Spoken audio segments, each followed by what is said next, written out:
But we're going to switch topics a little bit and actually talk about a question sent in by today's WeatherWise students. So let's take a look at today's question. Hi, I'm John Howard, and I go to Isaac Newton Christian Academy. And my question is, how do derechos form? That is an excellent question, John. So first, let's talk about what exactly a derecho is. So it's a widespread, long-lived line of storms that produces a lot of damage, extends for over 400 miles long, at least 60 miles wide.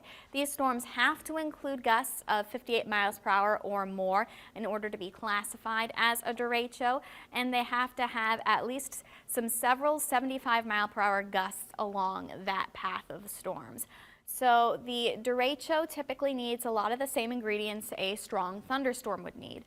Lots of energy in the atmosphere, a lot of changes in wind speed and direction, also known as wind shear. You need something to initiate the thunderstorms like a low pressure system or a cold front or an upper level boundary. But derechos, they also need some dry air in the middle level of the atmosphere, and we're going to explain why.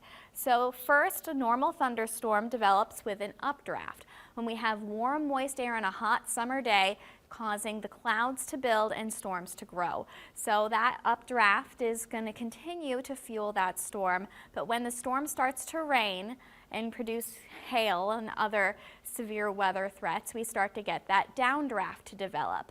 And that downdraft is a key component of actually the derechos. So in a derecho, that mid-level dry air will go into the storm and actually evaporate some of that moisture in the storm. And when water evaporates, it actually cools things down.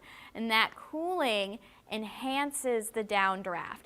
And that is what enhances the winds at the surface. That downdraft gets stronger because of that evaporation higher up in the storm, enhancing the winds. And if those conditions last for that big swath of area, that's when we get the derecho. Here is the August 10th, 2020 derecho for some reference.